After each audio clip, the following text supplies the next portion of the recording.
Most people think they're in control of their minds, but the truth is far more unsettling.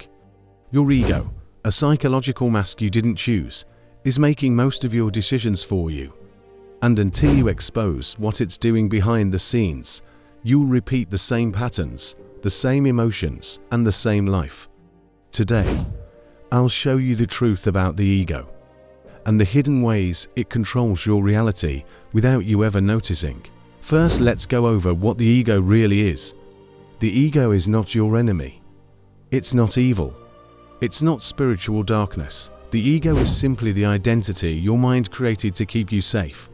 It formed through childhood experiences, social conditioning, praise and criticism, fear of rejection, and the image you believe you must maintain. The problem is this: your ego was built for survival, not for growth. So it constantly manipulates your thoughts to avoid discomfort, even if the discomfort leads to transformation. The ego's first control method are self-stories. The ego survives by feeding you stories about who you are. I'm not enough. I always get hurt. People don't respect me. I'm just like this. I can't change.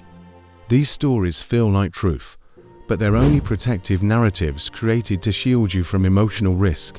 The ego would rather keep you in a familiar struggle than allow you into an unfamiliar possibility. Ever wonder why certain people trigger you instantly? That's not random. That's ego. The ego reacts violently to situations that threaten the image it built. Someone ignores you, and the ego makes you understand it as, they disrespected me. Someone succeeds, and the ego makes you understand it as, why not me? Someone gives feedback, and the ego makes you understand it as, they're attacking me. The ego transforms neutral events into personal insults. But here's the truth.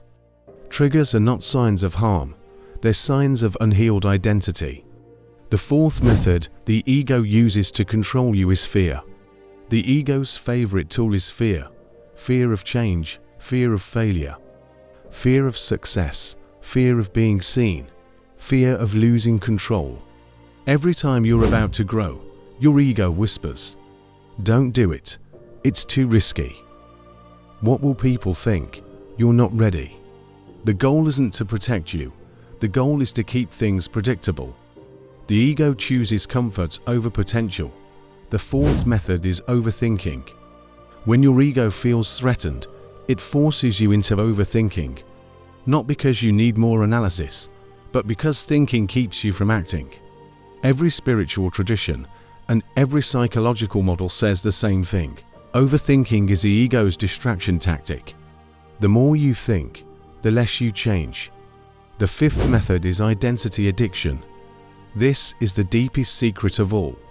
Your ego is addicted to who you've been, even if that person is suffering. Why? Because identity equals safety. If you've always been the angry one, the quiet one, the victim, the overgiver, the tough one, the jokester, the one who never succeeds, then your ego clings to these roles because letting them go means death for the persona. But here's the liberation. You are not your ego. You are the awareness observing it. Freedom comes from one thing: awareness, not fighting the ego, not killing it, not destroying it, just observing it. When you watch the ego without judging it, it loses power. Notice the story.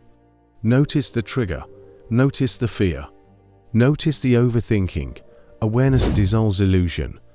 And once you stop identifying with the ego, real transformation begins. Your ego isn't your enemy. It's just your oldest software. But you are the consciousness that can rewrite the code. If you want more videos on ego, consciousness, and Jung's teachings, like, comment, and subscribe. There's a lot more coming.